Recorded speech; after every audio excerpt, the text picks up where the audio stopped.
वृषभ राशि के जातकों, ये सत्य है कि आपको कुछ रास्ते अकेले ही तय करने पड़ते हैं। कोई रिश्ता, साथी, मित्र कोई नहीं होता, बस आप स्वयं और आपकी ईश्वरीय शक्ति, आपका ईश्वर। वृषभ राशि के जातक अपने भाग्य का निर्माण स्वयं करते हैं। क्यों? क्योंकि आपके भाग्य भाव के स्वामी शनिदेव हैं। आपकी लाइफ में सक्सेस, सफलता थोड़ी देर से आती है, भाग्य आपका देर से जागता है, लेकिन जब आपका भाग्य जागता है, खुलता है, तो स्टेबिलिटी लाता है, बेहतरीन समय आपके लिए लेकर के आता है। वृषभ राशि के जातकों, आपको लगेगा कि यार सब कुछ खत्म होने वाला है, बिल्कुल लाइफ में जीने लायक कुछ नहीं रहा। आप चाह रहे हो कि आपके कैरियर में बूस्टिंग वाली न्यूज मिले, बिजनेस में आपको ग्रोथ मिले, तो 11 मई बस 3-4 दिन और शांति से प्यार से निकाल दें। आने वाला समय आपकी लाइफ में तख्ता पलट, अपॉर्चुनिटीज आपको देखने को मिलेंगी। आपकी लाइफ में कुछ टाइम से उतार चढ़ाव बना हुआ है, मेहनत के अकॉर्डिंग आपको रिजल्ट नहीं, परिवार में अचानक से वाद विवाद, पैसा आपका टिक नहीं रहा, लेकिन मई 2026 आपके धन और लाभ भाव के लिए काफी मजबूत नजर आ रहा है। धन भाव की स्थिति काफी अच्छी रहेगी, लेकिन कुछ बातों का देखिए आपको यहाँ ध्यान भी रखना होगा, तभी पूर्ण रिजल्ट आपको प्राप्त होगा। मई का महीना देखिए स्टार्ट हो चुका है, इसकी शुरुआत हो चुकी है।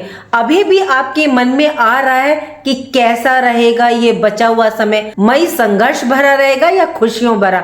तो चलिए जानते हैं आपके इस प्रश्न का उत्तर। अब आप लोग पूछेंगे कि 1 मई से मैंने क्यों नहीं ये वीडियो डाली आपकी राशि के लिए। तो देखिए, जो इस महीने का परिवर्तन होगा, पहला परिवर्तन, वो आपके लिए 11 मई से होगा, क्योंकि अप्रैल से जो ग्रह चल रहे हैं, आपकी स्थिति 11 मई तक वैसी ही रहेगी जैसे अप्रैल में थी। जो आपके लिए चेंज होंगे वो 11 मई से प्लेनेट चेंज होंगे।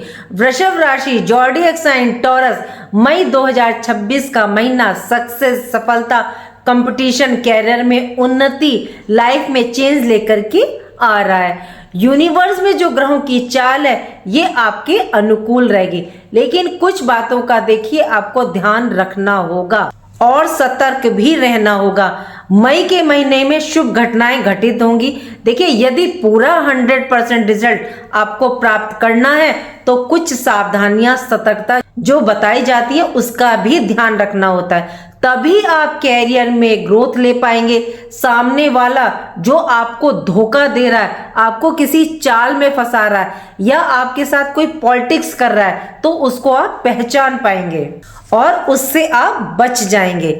जय माता दी, मैं हूं एस्ट्रोलॉजर नीलू चौधरी और मेरे चैनल ग्रहों की माया में आपका स्वागत है।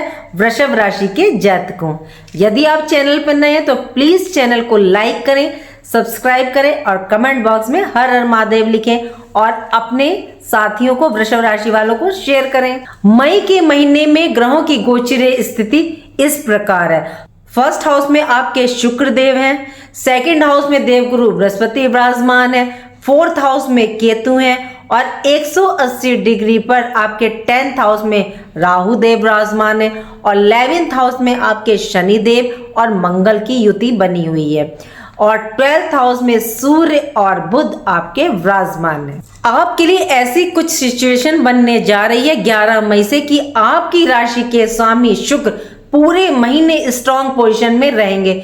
शुक्र 14 मई तक आपके फर्स्ट हाउस में रोहिणी नक्षत्र में रहेंगे। बहुत ही मजबूत स्थिति है शुक्र की। इस नक्षत्र में देखिए चंद्रमा भी उच्च के होते हैं और शुक्र आपकी लाइफ में पॉजिटिविटी लाएंगे। देखिए, ये जो नक्षत्र होता है ना रोहिणी, आप अपनी सोच जैसी रखेंगे उसी डायरेक्शन में ये आपकी लाइफ को लेकर के जाएगी। यदि आपने अपनी सोच, थॉट नेगेटिव रखे तो ये आपको नेगेटिव डायरेक्शन में लेकर के जाएगी। यदि आपने अपनी सोच पॉजिटिव रखी तो ये पॉजिटिव दिशा में लेकर के जाएगी, तो उसी के अकॉर्डिंग आपको दिशा प्राप्त होगी। तो ये समय मैनिफेस्टेशन का है, इच्छाओं की पूर्ति का नक्षत्र है। 14 मई को शुक्र का गोचर होगा आपके सेकंड हाउस में। शुक्र सेकंड हाउस में चले जाएंगे मिथुन राशि में और यहाँ इनकी युति गुरु बृहस्पति के साथ होगी। ये युति लक्ष्मी योग कहलाती है। ये भाव धन का, वाणी का, परिवार, कुल कुटुंब का, और शुक्र पूरा महीना आपको कुछ ना कुछ आपकी लाइफ में ये प्रदान करेंगे। लेकिन जरूरत है सही दिशा में बढ़ने की। इस समय का सही इस्तेमाल करें। शुक्र की सीधी दृष्टि आपके अष्टम भाव पर, ऐसी कोई इच्छा जो आप काफी टाइम से चाह रहे थे, पूरी नहीं हो रही थी, तो वह पूरी होगी। शुक्र को संजीवनी विद्या का ज्ञाता माना जाता है, तो स्वास्थ्य में कोई परेशानी चल रही है तो उसमें आपके तेजी से सुधार होगा 14 मई के बाद। बात करते हैं शनिदेव की। शनिदेव आपके 11th हाउस में है। शनि आपके कर्मों का फल प्रदान करते हैं और 11th हाउस आपकी मनोकामना का, अचीवमेंट का, धन लाभ का। शनि की युति यहाँ मंगल के साथ है। 11 मई को जैसे ही मंगल राशि परिवर्तन करेंगे, शनि यहाँ स्वतंत्र हो जाएंगे रिजल्ट प्रदान करने के लिए। काफी समय से देखिए शनिदेव जो है मंगल और सूर्य से ग्रसित है। शनि हमेशा अच्छा रिजल्ट जो प्रदान करते हैं वो स्वतंत्र होकर अकेले करते हैं। आय के स्रोत, साधन जो आपके डगमगा रहे थे, कार्य जो आपके अधूरे थे, बन नहीं रहे थे, रुक गए थे, सैलरी का ना आना, तो 11 मई के बाद आय के स्रोत, इनकम और सोर्स आपके स्टेबल रहेंगे। शनि आपको देखिए यहाँ कर्मठ बनाते हैं, मजबूत बनाते हैं, थोड़ी मुश्किलें तो लाते हैं। आपको लगेगा कि मेहनत के अकॉर्डिंग कार्य का रिजल्ट नहीं प्राप्त हो रहा। आपको समझ आएगा जो होता है हमारे भले के लिए होता है, क्योंकि अनुभव, पैसा, धन लाभ आपके पास होगा। शनि की कृपा अब आप पर बरसेगी। आय के स्रोत मजबूत होंगे और लाइफ में, कैरियर में आपके स्टेबिलिटी भी प्राप्त होगी। 11 मई को आपका जो लाभ, इनकम स्टेगनेंट हो गया था, वह खत्म हो जाएगा और आपको रिजल्ट प्राप्त होंगे। मेहनत करने के बाद भी जो आपको फल प्राप्त नहीं हो रहे थे, तो अब वह फल आपको प्राप्त होंगे। 11 मई को मंगल अपनी स्वयं की राशि मेष राशि में आपके 12th हाउस में प्रवेश करेंगे। मंगल सेनापति हैं। मंगल अग्रेशन, उग्रता, गुस्सा लाते हैं, अहंकार को बढ़ाते हैं। इसीलिए 11 मई के बाद बहुत ध्यान रखिएगा। खर्च और व्यय के भाव में तो थोड़े खर्चे आपके बढ़ सकते हैं। खर्चों पर नियंत्रण रखिएगा। पैसा, धन बचाना सीखें, इसको इन्वेस्ट करें। 12th हाउस के मंगल देखिए कर्ज की ओर भी अट्रैक्ट करते हैं, तो ये कर्ज लोन आपका बढ़वा सकते हैं, जबकि ये अपनी राशि में है और अश्विनी नक्षत्र में है। पुराना कर्ज तो ये आपका उतरवा देंगे, रास्ते निर्मित कर देंगे। कोई नया कर्ज आप देखिए ना लें। शो ऑफ, लग्जरीज के लिए तो बिल्कुल ना लें। मैरिड लाइफ में दूरियां आ सकती हैं, या काम की दृष्टि से या दूसरे शहर में आप जा सकते हैं, अलग हो सकते हैं। देखिए जरूरी नहीं कि लड़ाई ही हो, वाद विवाद हो। लव रिलेशन की दृष्टि से काफी अच्छा समय है। आप अपने पार्टनर के स्वभाव में परिवर्तन महसूस करेंगे। स्वभाव में चेंज आएगा आपके पार्टनर के। ऊपर से शुक्र भी देखिए रोहिणी नक्षत्र में है, और ये नक्षत्र जो होता है मिलन का नक्षत्र होता है। यदि कोई रूठा हुआ है तो मना लें, ये समय आपसे कह रहा है। 15 मई को सूर्य और बुध आपके 1st हाउस में प्रवेश करेंगे। आपका अपने अंदर, अपनी लाइफ में कॉन्फिडेंस नजर आएगा, क्योंकि 1st हाउस क्या, आप स्वयं सेल्फ का होता है। ये महीना बदलाव का, नई उम्मीद का, नई किरण का, कुछ करने का है। आप अपने आप को इस समय एनर्जेटिक महसूस करेंगे। 2nd हाउस में देखिए ऑलरेडी गुरु और शुक्र मौजूद है।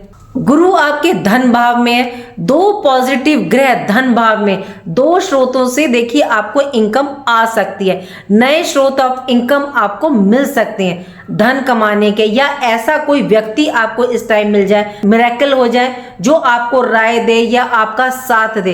देखिए पैसा आसमान से नहीं टपकता, या जमीन में कोई गड़ा हुआ धन मिल जाएगा। आप काम करेंगे तो धन आएगा, मेहनत करेंगे तो रिजल्ट प्राप्त होगा। वृषभ राशि के जातकों को मेहनत से ही प्राप्त होता है, जो भी कुछ प्राप्त होता है। आप मल्टीपल सोर्सेस से इनकम प्राप्त कर सकते हैं। अबेंडेंस से आएगा, वेल्थ आएगा, क्योंकि लक्ष्मी योग है। दोनों ग्रह पॉजिटिविटी के कारक है, धन के कारक है, सुख के कारक है। धन भाव में है तो पैसा तो आएगा। नए नए आइडियाज धन कमाने के आ सकते हैं। गुरु बृहस्पति आपके इनकम भाव के स्वामी है और शुक्र के साथ है तो जॉब में प्रमोशन इंक्रीमेंट आपको मिल सकती है। घर परिवार में कोई वाद विवाद चल रहा था तो वह दूर होगा। देखिए इस समय का पूरा पूरा लाभ उठाएं, लेकिन ध्यान कहाँ रखना है? 10th हाउस पर। 10th हाउस में राहु देव विराजमान है, ये भ्रम पैदा करते हैं, मन में विचार लाएंगे। जैसे यदि आप कुछ कर रहे हैं तो 100 बातें आपके माइंड में आएंगी, करूं ना करूं, सही है या नहीं।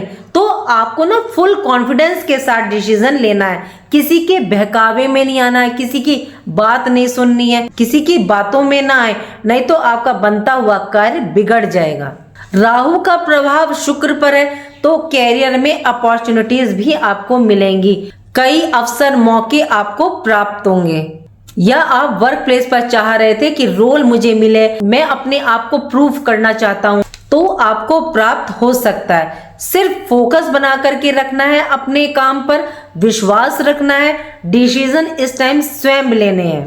केतु आपके 4th हाउस में है, किसी कार्य के लिए शॉर्टकट रास्ता नहीं अपनाना है, आपको शनि की ड्यूटी पूरी करनी है, मेहनत के साथ डिसिप्लिन के साथ आगे बढ़ना है, शॉर्टकट रास्ते से नहीं कुछ कार्य करना है। माता के साथ आपकी अनबन हो सकती है या दूरी बन सकती है।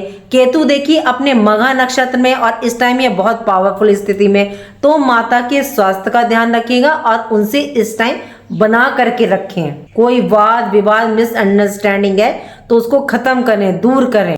देखिए शनि आपके 11th हाउस में है तो आपकी इनकम के प्रभाव को ये रोक रहे थे, धन की कमी ला रहे थे, खर्चों को ये आपके जो बढ़ा रहे थे, सोशल दायरा जो आपका था, जो मित्र थे उनसे आपकी थोड़ी सी अनबन इस दौरान देखने को मिली होगी। ये आपके कार्यों में डिले कर रहे हैं, परीक्षा ले रहे हैं, लेकिन ये दुख परेशानी जो आपको दिख रही है, जैसे बादल बरसने के बाद आसमान साफ हो जाता है, तो आपकी मेहनत सफलताओं से क्लियर होने वाला है। कैसे?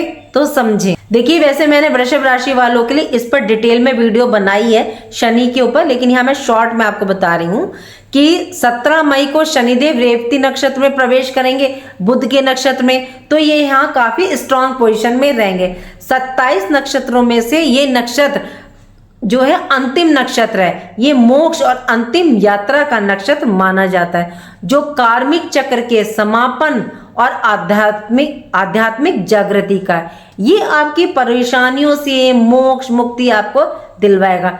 चाहे कोई कार्य आपका अटक रहा था, लीगल मैटर था, ऑफिस पॉलिटिक्स थी, तो सब धीरे धीरे आपकी समाप्त हो जाएगी।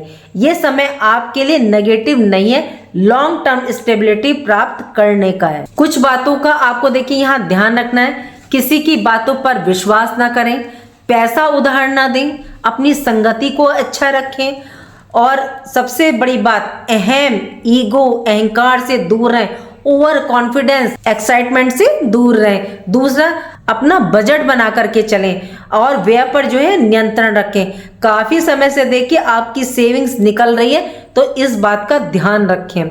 ऑफिस पॉलिटिक्स हो सकती है, इसलिए थोड़ा सा सतर्क रहें, किसी से अपनी कोई बात ना शेयर करें, ना अपनी किसी प्लानिंग के बारे में आप बताएं। अब आपको उपाय क्या करना है? देखिए वृषभ राशि वालों, आपकी जो राशि है ना वो पृथ्वी तत्व राशि है, इसीलिए आपको मेडिटेशन और मंत्रों का जाप करना आपके लिए बहुत उत्तम रहेगा। तो मेडिटेशन करें, अगर आपको जितना समय मिलता है 1 मिनट 2 मिनट 5 मिनट मेडिटेशन करें या किसी मंत्र का जाप करें, या तो आप देवी की आराधना करें या शिव के मंत्रों का जाप करें।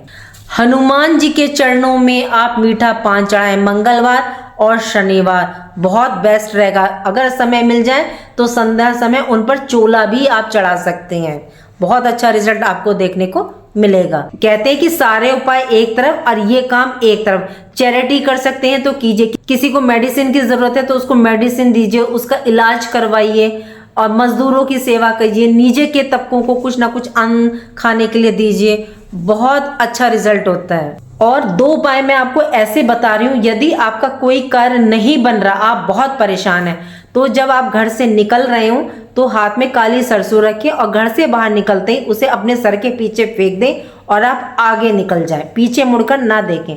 दूसरा उपाय, आप एक सूखा गोला नारियल लें, उसमें कसार भरें। अब कसार क्या होता है? आटे को घी में भूनें, जब ठंडा हो जाए तो उसमें मीठा मिलाएं और उसको गोले में नारियल में भर के, सूखे नारियल में आप पीपल के पेड़ पर उसको रख के आए, अगर मिट्टी में दबा सकते हैं तो बहुत अच्छा, ये उपाय करें, बेहतरीन रिजल्ट। उम्मीद करती हूँ कि जो जानकारी मैंने आपको दी वो आपको पसंद आई होगी। पसंद आई है तो लाइक कीजिएगा, कमेंट बॉक्स में हर हर महादेव लिखिए और मेरे चैनल गाँव की माया को सब्सक्राइब कीजिए। राधे राधे, जय माँ बाबा।